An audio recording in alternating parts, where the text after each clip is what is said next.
tu ne faiblis, jamais tu ne te lasses. Dieu sans limite,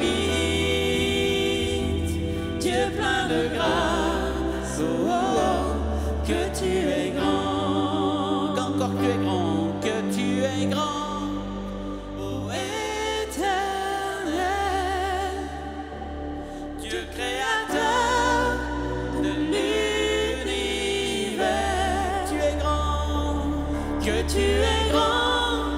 Oh éternel, Dieu créateur de l'univers. Jamais, jamais tu ne faiblis, jamais tu ne te lasses. Dieu sans limite, Dieu plein de grâce. Oh, oh, oh, que tu es grand, que tu es grand, que tu es grand. Oh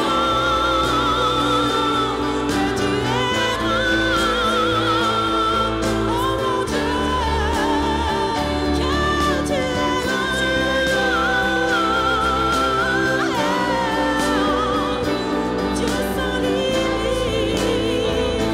limite.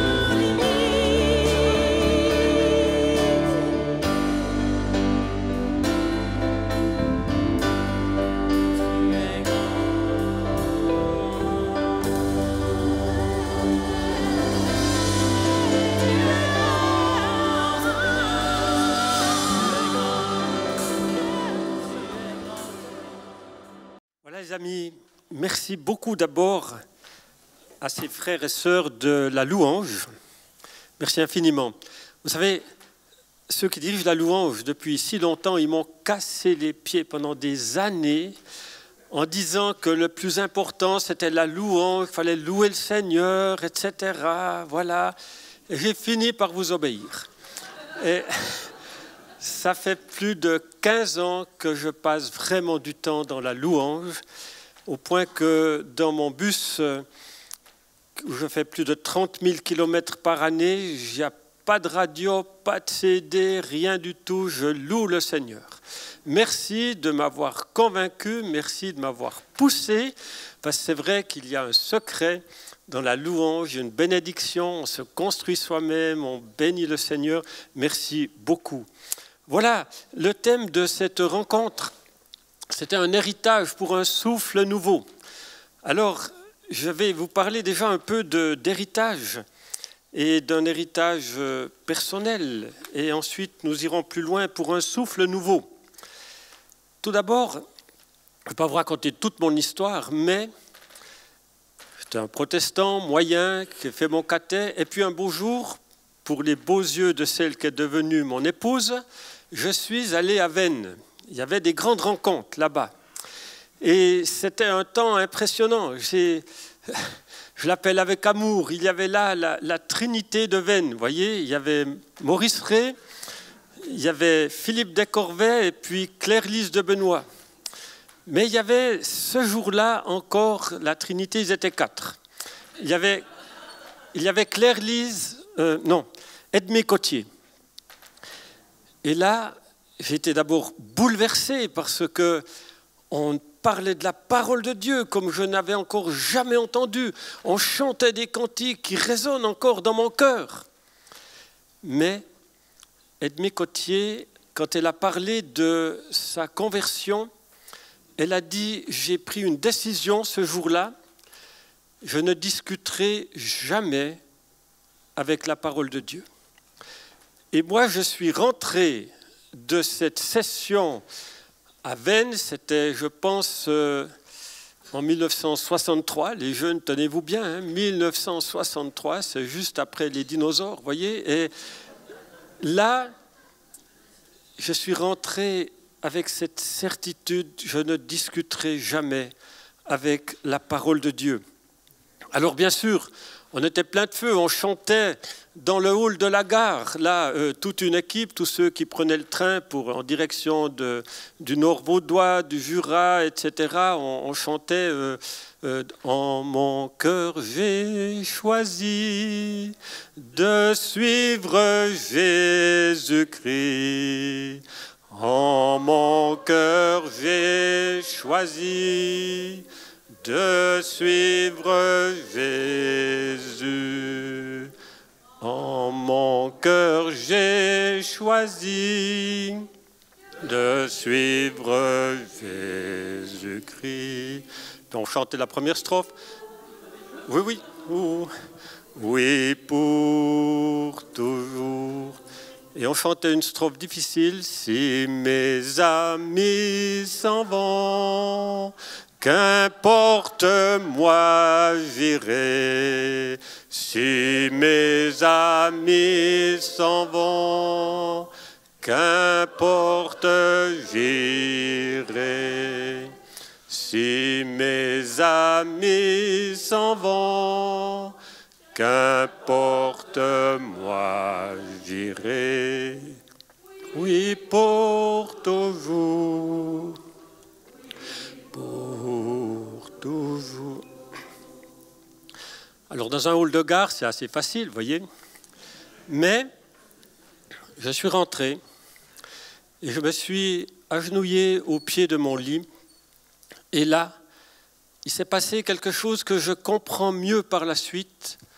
Dieu a voulu sceller cet engagement par une puissance du Saint-Esprit dont je n'avais aucune idée de ce qui m'arrivait.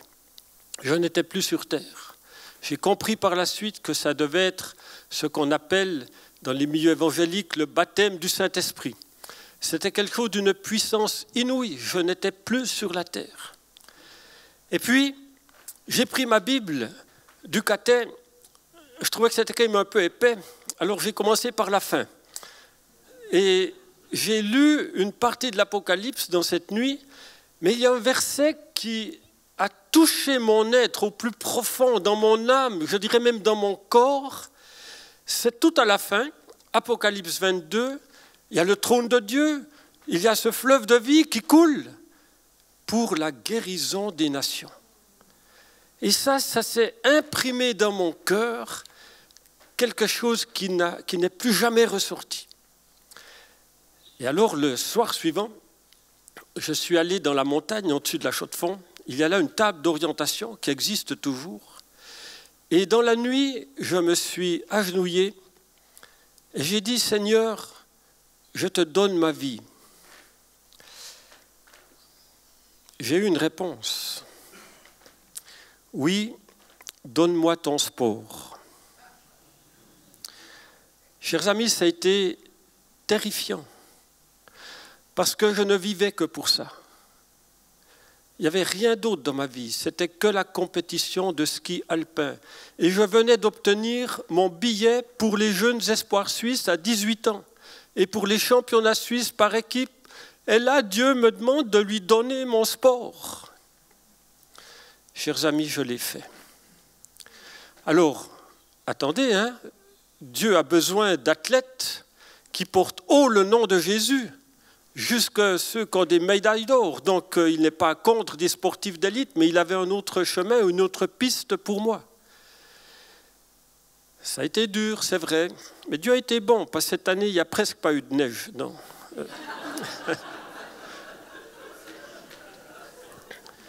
Mais encore aujourd'hui, je lui rends grâce d'avoir osé tout donner. Vous savez, comme l'apôtre Paul, il a tout considéré comme de la boue. Quand on donne notre vie, est-ce qu'on le fait radicalement, comme on a utilisé ce mot tout à l'heure, radicalement, ou est-ce qu'on garde quelque chose pourquoi on vivait quelque part ou qui nous paraît extrêmement précieux? Et puis, j'ai pris la Bible, j'ai alors cette fois commencé au début. Alors, j'ai lu que Dieu avait créé en 6 jours.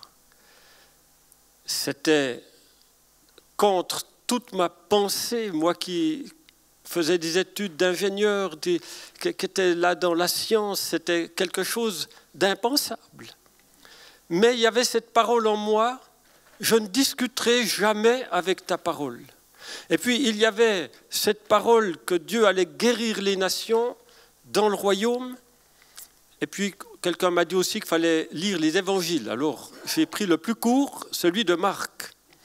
Et quand je suis arrivé à la fin de Marc, j'ai vu que Dieu confirmerait sa parole par des signes, des prodiges, des miracles, qu'on chasserait des démons. J'y comprenais rien du tout.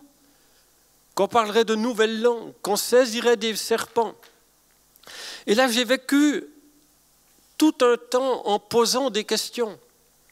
Et j'ai eu toutes les réponses possibles. Je me souviens, au sujet de la fin de Marc, on me disait, même en milieu évangélique des fois, que c'était pour le temps des apôtres, que les miracles avaient cessé, etc. Oh, j'ai tout entendu. Naturellement, tout entendu aussi au niveau de la Genèse, que c'était une manière de parler, que c'était un style littéraire, que c'était etc., etc. Et puis les nations, le pire qui s'est passé dans ce temps de la conversion, de ma jeunesse chrétienne, c'est qu'il y a eu la guerre des 6 jours. Et pendant la guerre des 6 jours, j'ai entendu un conférencier très connu, mais ce n'était pas Maurice Rey, qui a dit, sur la base de Luc 21, verset 24, « Jérusalem sera aux mains des nations jusqu'à ce que le temps des nations soit accompli », il a dit « Les nations, c'est terminé ». C'est terminé les nations. Est-ce que Jésus revient cette nuit ou à la fin de la semaine enlever son église? C'est magnifique quand vous êtes jeune chrétien. Vous avez juste envie de vous marier, vous avez envie de vivre, vous avez envie de vivre quelque chose. Et là, on vous annonce que Jésus va enlever son église. Il va le faire, mais voyez, il a de la patience. J'ai réalisé très récemment, en prêchant dans une école biblique, des fois, ça m'est arrivé de dire, je ne le dirai plus, que si les chrétiens avaient été dans le feu, à la suite des apôtres, en gardant le même feu, le même enthousiasme, que Jésus serait revenu depuis longtemps. J'avais un peu cette pensée. Puis d'un coup, je me suis dit, oh, je ne serai pas dans le royaume. Je n'existerai pas. Alors Seigneur, aie encore de la patience, il y a des milliers et milliers de personnes qui vont se convertir aujourd'hui et qui seront dans le royaume. Alors on a envie de dire, Seigneur, attends quand même le plus longtemps possible, mais reviens quand même vite. Vous voyez, ça c'est difficile de comprendre, mais vous comprenez. Voilà. Et puis, Dieu m'a dit, je vous dis, j'étais un peu découragé parce que les nations, on n'en parlait plus, donc ces versets de l'Apocalypse, c'était effectivement des symboles, il fallait comprendre au 2e degré, la Genèse, il fallait comprendre au 3 ou 4e degré, l'histoire des signes, des prodiges et des miracles, j'étais aussi découragé, mais Dieu m'a dit, sois fidèle, je te montrerai, même dans ta vie, je vais confirmer ma parole. Le titre de ce message, je confirmerai ma parole. Dieu confirme sa parole, vous comprenez? Avec un S majuscule, ça fait toute la différence. Et là, il a commencé les choses. Alors, c'était dans les années 1971, on a entendu qu'il y avait des choses qui se passaient, on appelait ça le renouveau charismatique à la vallée de Joux. Hein? Ça vous dit quelque chose? Vous êtes les premiers témoins, nos amis qui ont parlé hier soir, Guy et Denise Chautan. Mais on avait appris que ça débordait déjà un peu, que ça descendait dans le canton de Vaud. Et qu'il y avait des réunions chez le pasteur André Rochat. Alors nous étions à Emmaüs, on est parti en catimini, dans une petite bagnole, on était entassés comme pas possible. On est allé dans le salon du pasteur Rochat. Tenez-vous bien, là, le Seigneur m'a dit au début, prends place. Je vais te montrer que la fin de Marc, c'est vrai. Alors je me suis assis. La réunion a commencé à 8 h le soir. Tenez-vous bien. Elle s'est terminée à 6 h du matin. C'était la nuit, son et lumière, rien que pour moi. On a tout entendu, tout vu. Des chants en langue, des prophéties. Il y a eu des délivrances. Il y a eu une guérison miraculeuse de quelqu'un qui avait une tumeur cancéreuse dans la tête. Alors on l'a su plus tard avec les analyses. On est ressorti de là, je savais, la fin de Marc, c'est vrai. C'est vrai. Bon, on n'a pas pris des serpents dans la main, mais je croyais, Dieu confirmait sa parole. Dans cette nuit, il y avait Jean-Louis Jaillet qui était là, hein, vous avez connu ces temps-là. C'était vraiment glorieux. Maintenant, je veux passer rapidement sur la question de la Genèse. J'y travaille depuis 40 ans. C'est vrai que à partir du siècle des Lumières, à partir du postmodernisme, à partir d'un matraquage médiatique, tant de chrétiens aujourd'hui n'osent même pas croire que c'est vrai que Dieu a créé en 6 jours. Ils n'osent plus. Ils sont même convaincus que l'évolution est juste. Et quand on leur dit, mais alors Adam et Ève, ils sont là, sur un cimetière d'animaux morts, d'hominidés morts depuis des siècles, des centaines de milliers d'années. Et puis Dieu dit, voici, tout était très bon. Non, c'était la loi de la jungle. Chers amis, j'ai exploré tout cela depuis 40 ans. Toutes les pistes, tous les ismes, toutes les voies possibles, elles sont sans issue. Par contre, certains ont honte de cette parole. Et je pense, en Suisse romande, une sœur qui n'est pas dans cette salle, mais que j'aime beaucoup et que je continue d'aimer, elle parlait une fois avec moi de cette question-là, puisque je conduis un doctorat dans ce domaine, et tout d'un coup, elle me dit, elle me regarde, « Quoi ? Tu es créationniste ?» Elle a quitté la conversation, je me suis retrouvé là seul comme un bobet. Mes chers amis, je veux vous dire, Dieu confirme sa parole. Je fais partie d'un groupe de scientifiques depuis beaucoup d'années. Il y a aujourd'hui des têtes mondiales, tenez-vous bien, têtes mondiales, et pas que en milieu évangélique, des John Sanford, des biologistes de renommée mondiale, des astrophysiciens, des biologistes de toutes sortes, des géologues. Récemment, j'étais en Bretagne avec des têtes mondiales de géologie. On a fait toute une semaine sur le déluge. Ils nous ont montré des choses en Bretagne que les géologues non-croyants et athées reconnaissent comme étant quelque chose d'absolument extraordinaire.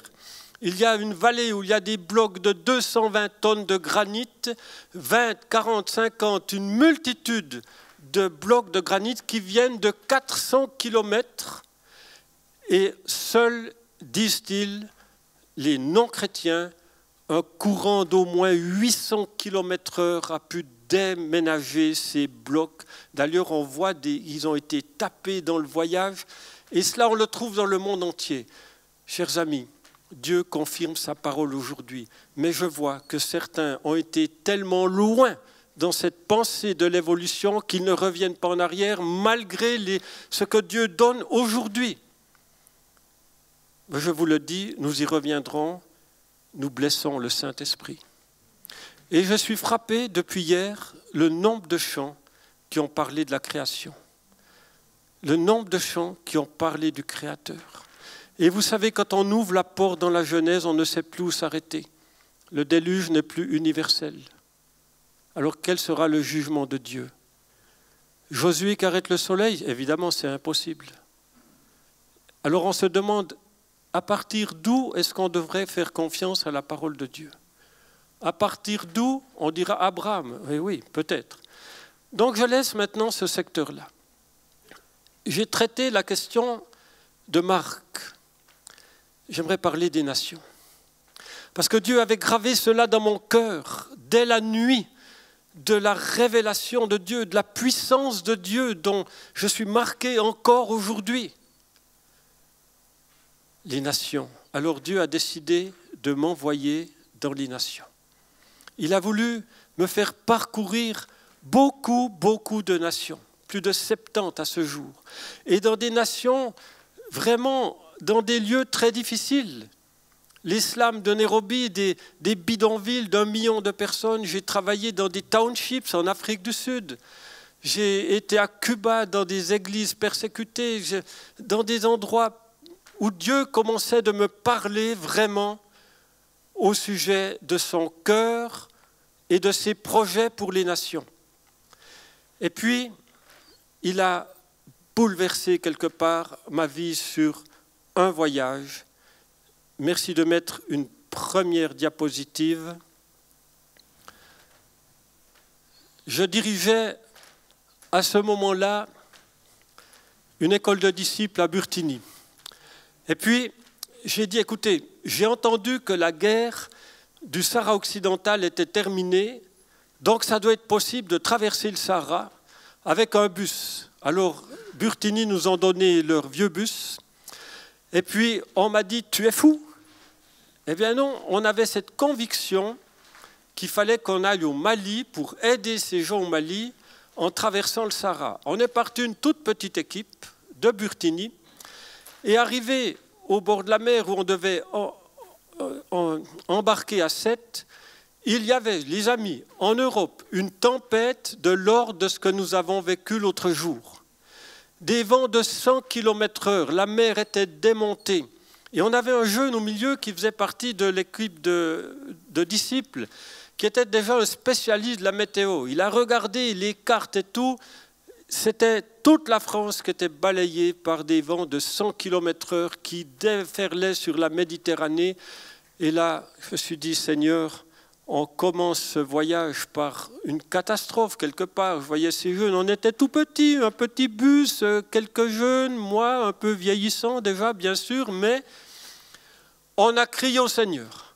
On a dit, Seigneur, tu connais notre situation. C'est difficile de commencer 5000 km de voyage par une tempête et tout. Nous sommes montés dans ce bateau. La nuit s'est calmée complètement. Image suivante, le lendemain, mer d'huile,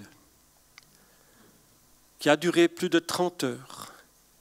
Nous sommes allés vers le capitaine le matin. On a dit, mais est-ce qu'il n'annonçait pas une tempête? Il a dit, oui, hier avec ce navire, nous étions dans une tempête terrifiante. Ça devait être le cas aujourd'hui, mais il y a un phénomène spécial. 2 tempêtes annulent leur effet là où on se trouve. Et vous savez, quand vous vivez un tel miracle, vous avez juste envie d'enlever vos souliers. Vous êtes dans la crainte de Dieu, dans la crainte de l'Éternel. L'Éternel avait fait cela pour une toute petite équipe de Burtini. Vous voyez, il avait fait cela. Il avait calmé la tempête, il avait calmé la mer. Et c'est dans ce séjour au Mali que Dieu a continué de me dire, voilà, je vais confirmer ma parole par des signes, des prodiges, des miracles, et je vais te parler des nations. Image suivante.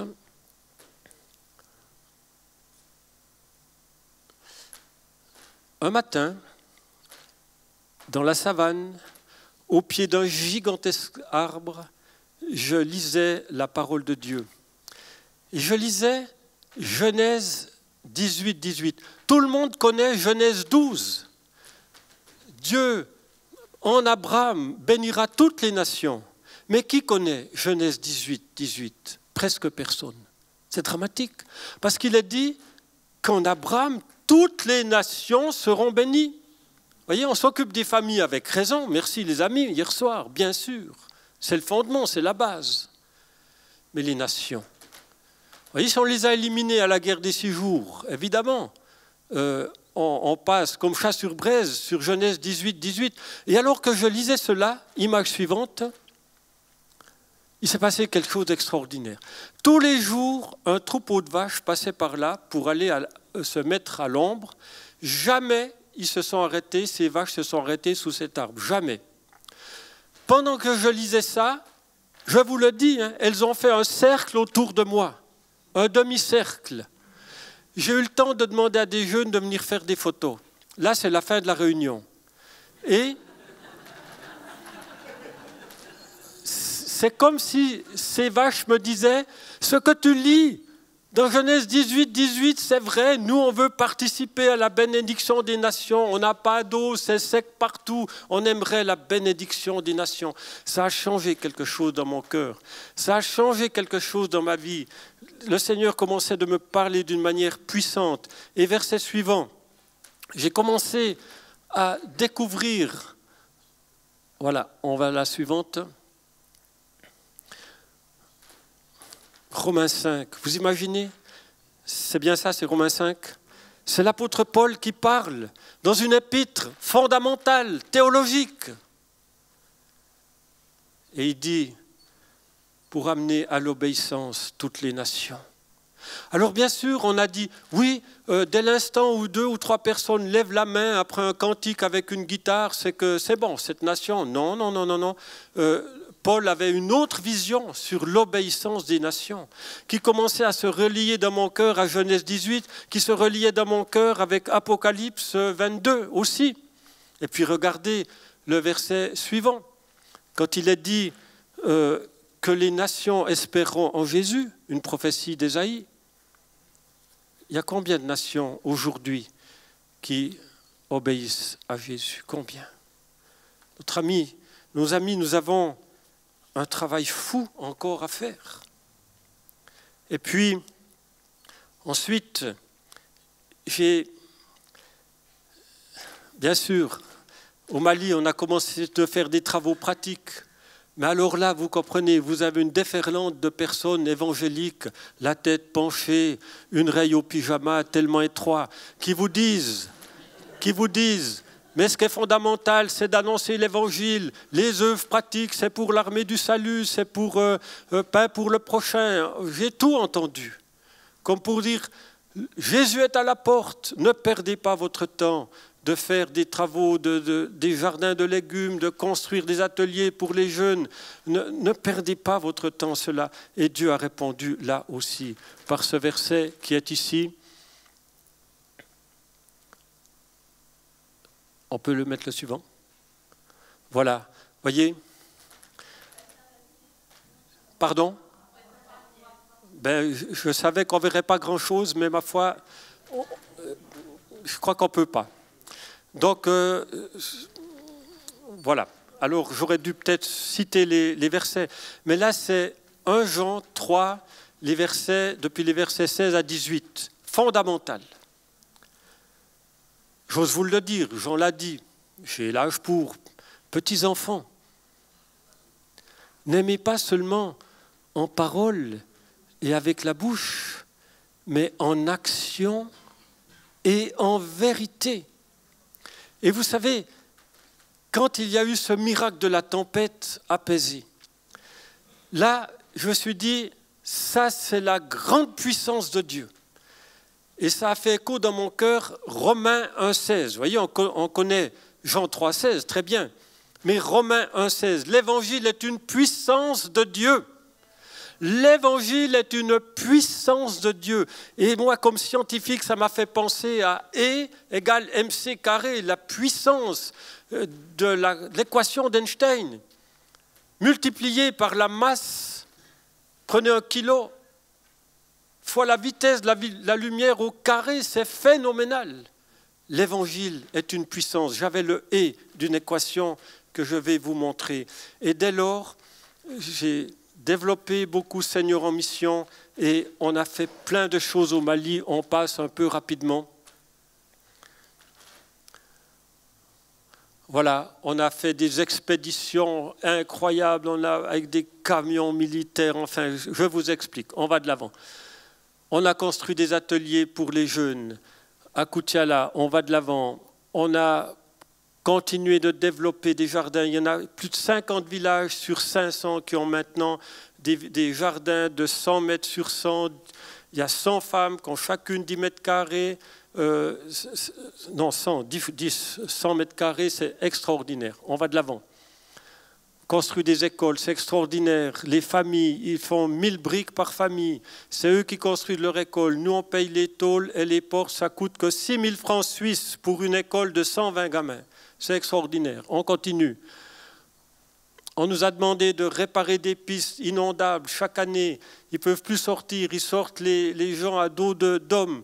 Et vous savez qu'il n'y a pas de développement dans une région si on n'améliore pas les voies de communication. Nous avons un tractopelle qui fonctionne là-bas. On continue, on répare des pistes. Et on continue. Voilà, on retrouve ce verset. Et moi, comme scientifique, je me suis dit, j'ai le « et » de l'équation. il faut mettre la parole de Dieu en équation. Alors, ça donne ceci. Vous pouvez prendre l'image suivante. Est-ce qu'on est à la bonne place? Pas encore. On est où? Oui, oui, c'est ça. E égale MC carré, c'est juste? Parfait. Image suivante. Voyez? E égale A fois V carré. Image suivante, c'est tout simple. Image suivante, voyez? L'évangile, Romains 1, 16, est une puissance de Dieu.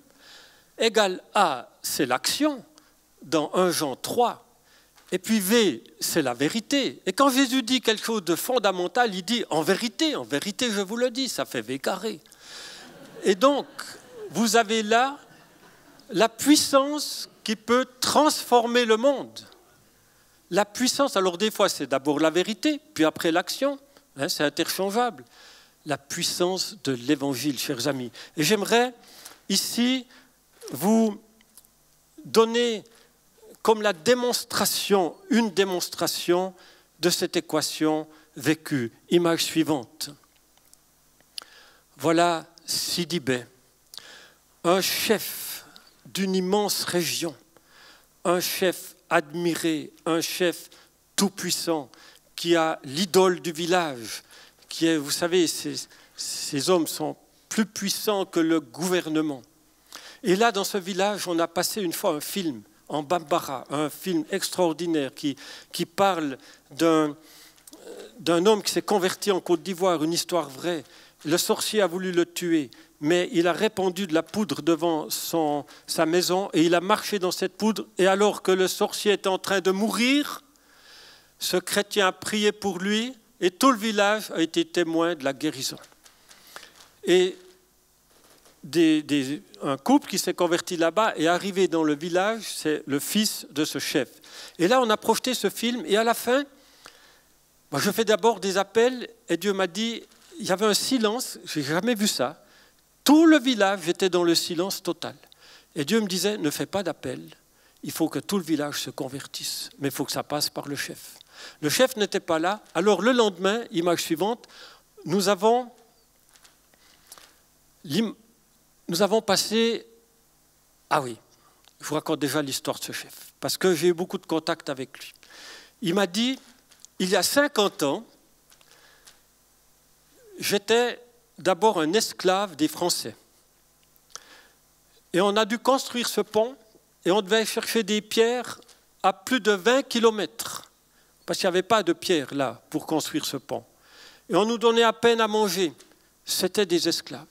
Mais, a-t-il dit, on passe l'image suivante, vous voyez, on se mettait sous ce pont quand on a voyagé, notre premier voyage avec notre fameux bus, il y avait 40 degrés à l'ombre.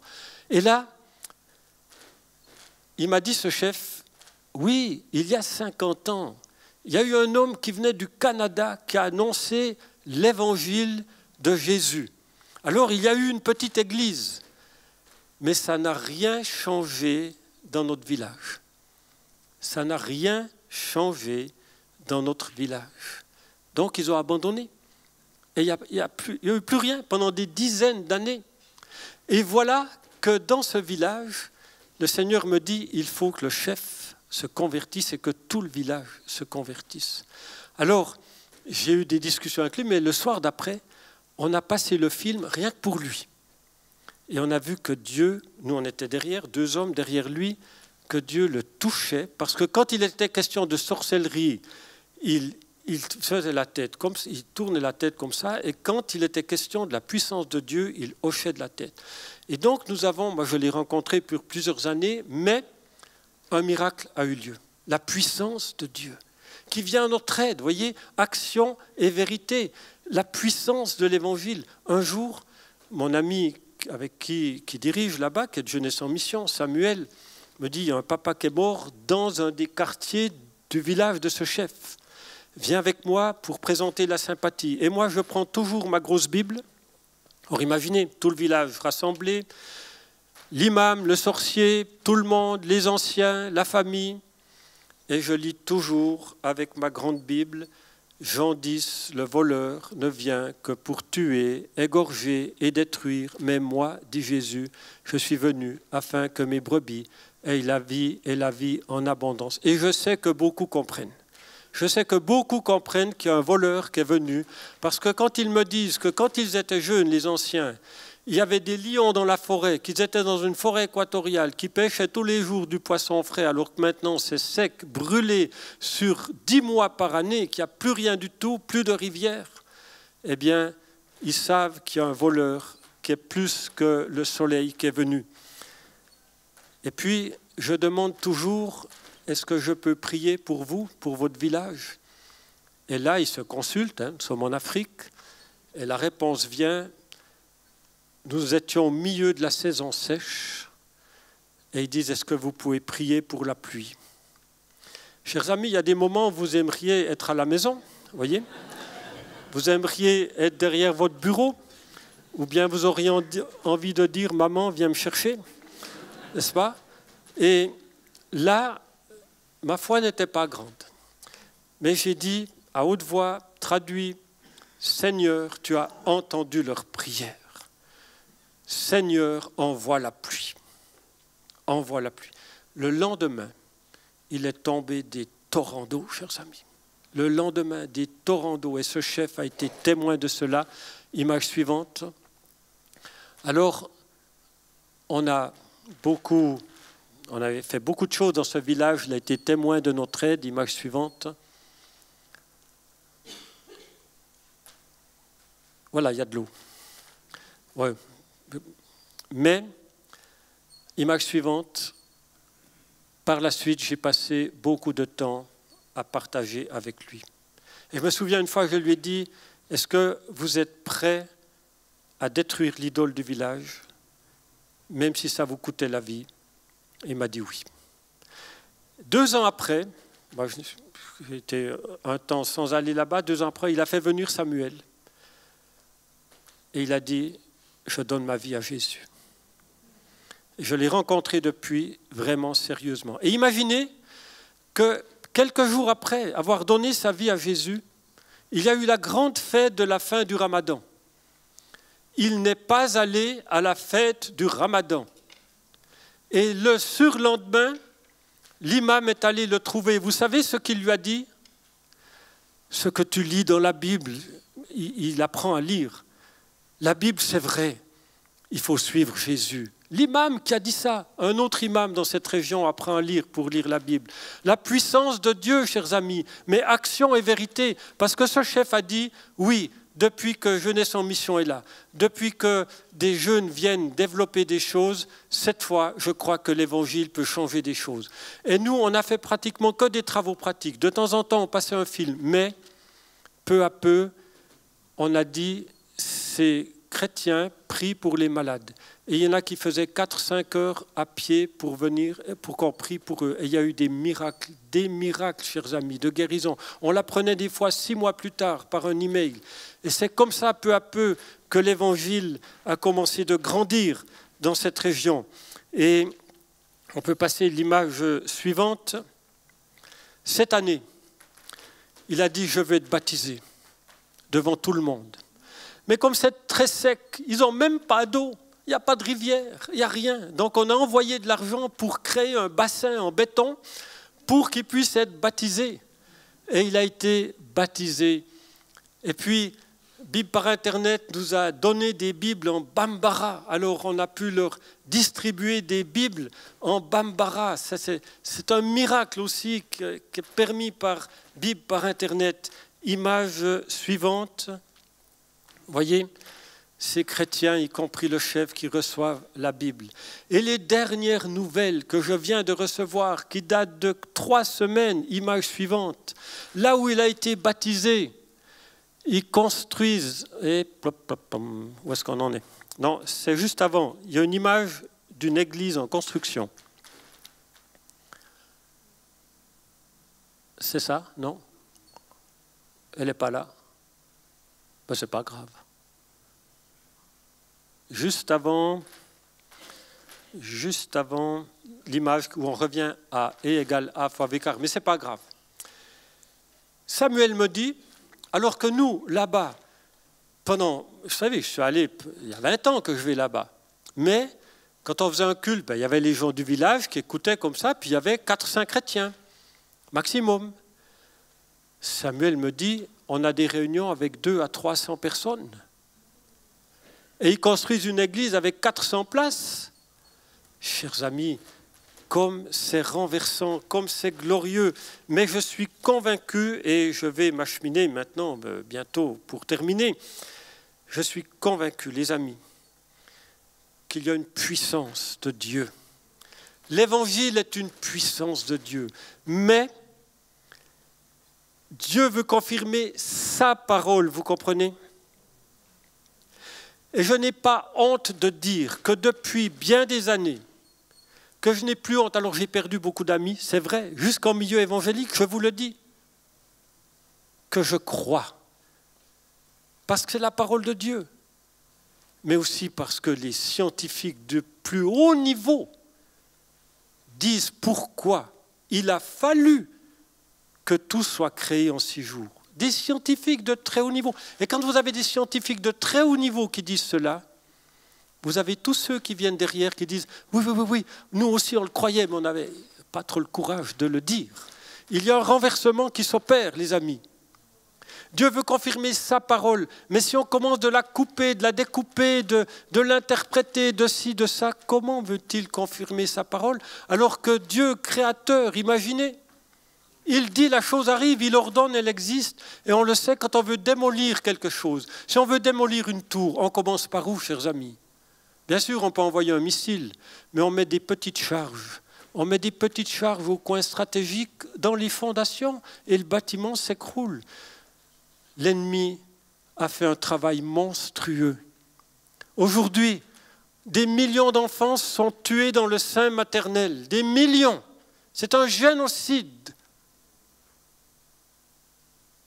Mais des millions de jeunes ont perdu la foi dans les études à l'école secondaire et dès la petite enfance, parce qu'on leur a dit ce que la Bible dit, ce n'est pas vrai. Et quand on commence par dire ce n'est pas vrai au début, et vous savez, une parole qui m'a tenu pendant des années, chez mes pygmées où je suis allé tant de fois, qu'est-ce que je dois leur dire? Ne lisez pas la Genèse, parce qu'il faudrait faire des études pour l'interpréter. Non, je ne crois pas cela. Dieu veut confirmer sa parole par des signes, des prodiges et des miracles. Mais je reviens maintenant à l'Apocalypse. Parce que il est dit dans Apocalypse 21, et là le trône de Dieu est déjà là, vous pouvez regarder. Le trône de Dieu est dressé. Et les rois de la terre apportent la gloire et l'honneur des nations au trône de Dieu. Mais vous imaginez? Et qu'il y aura la guérison pour ces nations. Il y aura des nations dans le royaume des cieux. On me dit c'est des peuples. Ouais, des peuples. Lisez toute l'Écriture, vous verrez, nations, peuples, oui, mais il y a des rois, c'est dit en toutes lettres. Ils apporteront la gloire, la doxa. Pour moi, c'est la gloire des nations. Alors, il se fera un travail fou pendant le millénium, mais j'en dis pas plus. Et toutes les nations ne monteront pas forcément à Jérusalem. Mais celles qui monteront, elles monteront avec la doxa, la gloire de Dieu, la gloire qui est venue dans leur nation, mais à tout niveau de leur nation. Vous comprenez cela? À tout niveau. Et puis la gloire et l'honneur. Regardez l'honneur, c'est timi en grec, timé, du verbe timo, qui veut dire même récompense. Il y aura des récompenses. Alors, est-ce que nous préparons nos nations? Vous comprenez? Et c'est pour ça que pour moi, l'action et la vérité, c'est fondamental. Ça veut dire que nous devons être actifs. Et l'Église, chers amis, comprenez-moi bien. Un héritage pour un souffle nouveau. Oui. Mais si c'est seulement pour que nos églises grandissent, si c'est seulement pour qu'il y ait plus de monde à la réunion, ça serait déjà bien, surtout la réunion de prière. Mais ce n'est pas le but de Dieu. L'Église est un instrument pour préparer les nations à monter à Jérusalem, vous comprenez cela? C'est un instrument pour changer les nations. C'est un instrument, c'est le peuple de Dieu, bien sûr, le nouveau peuple de Dieu. Mais c'est pour que la parole de Paul soit exaucée, que les nations viennent à l'obéissance de la parole, à l'obéissance de Jésus, et que les rois un jour puissent monter à Jérusalem. Prenons toute la parole depuis Genèse 1:1 jusqu'à Apocalypse 22, jusqu'à la fin, où il est dit « Malheur à celui qui enlève quelque chose ou qui ajoute ». Chers amis, si nous revenons vraiment à cette parole, vraiment de tout notre cœur, que nous élargissons les espaces de notre tente et qu'on pense au plus que les églises et les rencontres, que nous pensions les nations, que nous ayons cela en tête, que nous ayons cela comme dans notre cœur. Alors, chers amis, je pense à 3 appels. Un premier, si quelqu'un ici se dit oui, j'ai blessé le Saint-Esprit, j'ai cédé au siècle des Lumières, j'ai cédé au postmodernisme, j'ai cédé aux médias qui nous matraquent. Il n'y a que ça qui est enseigné. Mais j'ai cédé. Je suis entré avec les catastrophes qu'on connaît dans cette parole de l'ennemi. Est-ce que Dieu a vraiment dit? Il n'a pas dit ça. Moi, je vais vous expliquer. Et puis, la consécration, dans un deuxième appel. Je vous l'ai dit, j'ai donné ma vie. Mais vous savez qu'il faut le refaire dans sa vie, parce qu'on reprend des choses. On est un peu idolâtre de nature. On se lasse, on se fatigue. On ajoute beaucoup de choses. Vous voyez, quand on déménage, on dit toujours « mais est-ce qu'on a accumulé de choses ?» Eh bien, on n'accumule pas seulement du matériel, on accumule aussi des choses dans son cœur, voyez, dans sa vie. Et je pense qu'il est nécessaire de temps en temps de reconsacrer sa vie.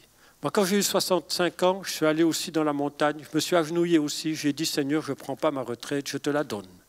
Alors attention, bien sûr, celui qui a été en usine, celui qui a eu un travail difficile dans sa vie, c'est normal la retraite. Mais les dons de Dieu, les dons dans vos vies, et pas les lingots, comment est-ce qu'on appelle dans la Bible? Les talents, ça ne passe pas à la retraite. Il y en a trop qui les enterrent à la retraite. Mais non, chers amis, cultivez ces dons. Il n'y a pas besoin de courir le monde entier. Vous savez donner une leçon de français à quelqu'un, faites-le. Vous savez visiter quelqu'un, faites-le. Vous savez prier pour quelqu'un, faites-le. Il y a 1001 choses qu'on peut faire en action et en vérité, mais faites-le. Les amis, soyez debout. Entretenez vos corps si c'est possible. Faites du sport encore si c'est possible. Allez-y. Soyez vivants jusqu'au dernier souffle. Quand j'ai reçu le terrible téléphone du décès de notre ami Michel Relevier, ça a été un coup terrible, mais je me suis dit, il est arrivé. Il est arrivé. Il a posé ses armes. Et j'avais envie de les poser aussi, puis d'être avec lui. Mais voilà, en même temps, je dis, Seigneur, jusqu'à 120 ans, si tu veux, pourquoi pas? Et je fais des cols en vélo pour garder la santé. Les amis, peut-être que ce matin, quelqu'un sent le besoin de dire, Seigneur, je te reconsacre ma vie. Je te reconsacre ma vie. Tout. Tout. Et puis, un dernier point, peut-être que certains ont envie de dire, Seigneur, élargis ma vision. Élargis ma vision, étant là jusqu'aux nations. Dans ma prière, dans mes actions, vous voyez, on va nommer un conseiller fédéral le 20. Prions beaucoup pour ce conseiller fédéral. Prions beaucoup, chers amis. Je crois que j'ose faire un peu de politique. J'ai entendu hier, de sources autorisées, que le candidat du Tessin est un homme qui aime Dieu et qui n'a pas peur de parler de Dieu et qui n'a pas peur d'aller dans des rencontres chrétiennes. Chers amis, je ne dis pas ça contre les Vaudois ou les Genevois, vous comprenez, mais on a besoin que notre nation se prépare pour monter à Jérusalem. Et pour cela, le Seigneur a besoin d'une Église totalement consacrée et d'une Église qui croit fermement à la parole de Dieu, à la puissance du Créateur, à l'Évangile, cette puissance qui se démontre en action et en vérité. Cher ami, dans la fougue de ta jeunesse, je te laisse la suite. Débrouille-toi.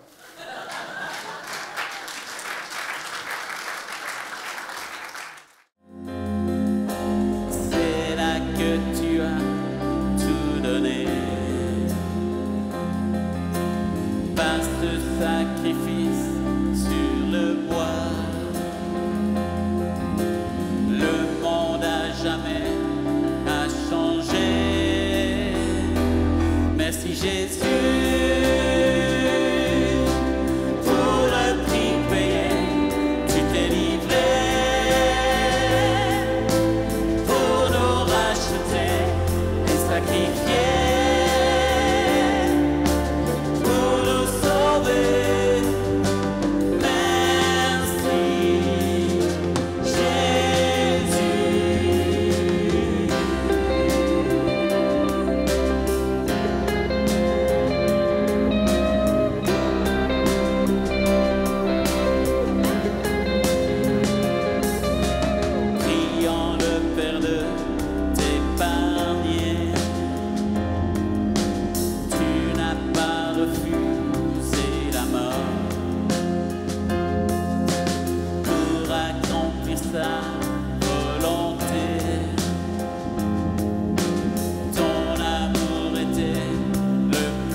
À vous de lui dire merci.